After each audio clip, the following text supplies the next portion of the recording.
like a video game right now. It's almost like it's almost like you can see the trees rendering as you come along. If you go into the side mirror, you can see the air intake through the mirror. It looks like. All right, so well, they changed. No, it's just like you feel like you're in a video game looking around the back of when you press square or something and it shows you backwards. Oh no! That's what they did in the bloody Avia. Except that's ridiculous. Honest to God. I come with Blackpool. You got the pleasure beach, so I kind of grown up with the joyride. But there's nothing. I mean, that's what you did then. It's just starting to get a bit edgy. But that Avia thing is just like surreal. Honest to God, it's just ridiculous. Have you been on a track where you've actually been taken to max, like really? So the gentleman that I was with, when the one earlier, yeah. So we've just come back from Italy and we drove the 296 on track. And one of the Ferrari racing drivers took me round. Right. I take it they were throwing it round and like, did you?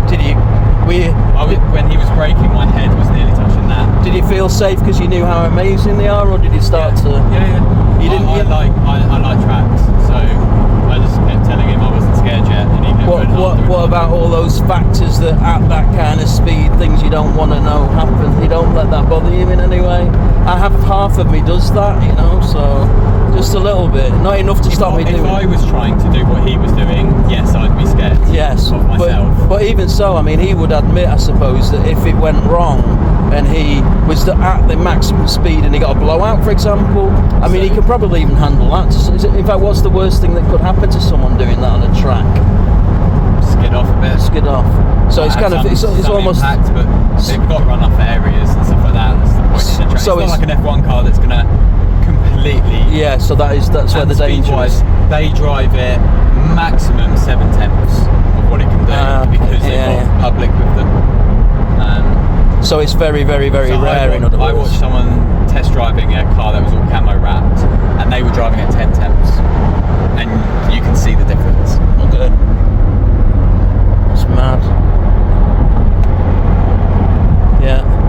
I mean, it's like the old thing where someone's on a pleasure beach ride and whatever, and then they tap the person in front of them on the shoulder and hand them a load of rusty old bolts and say, I think these have just fallen out the back of your seat. You know what I mean? So, or Final Destination stuff. It's like, but I went around the world for a whole 12 months with two friends just to see everywhere. It was one of those around the world tickets, and did pretty much everything from the whitewater rafting to great white shark diving to doing the glider one where they cut the engine type glider. I've done the other type.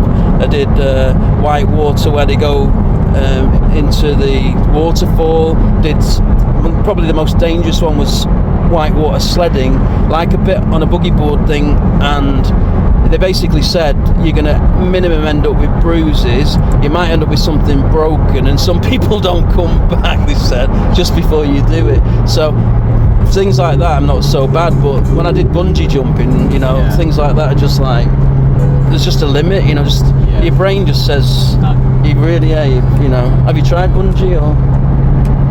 No, I haven't. I think I would, but it's tricking your brain that you're not gonna. Yeah, I mean the biggest. The funny thing is, we did it for charity. Me and a friend, while we were doing the round the world trip. So I went as Superman, he went as Batman, and he's scared of heights like you can't imagine. Yeah. And he did the jump, he whopping himself, and I went up quite confident and looked down.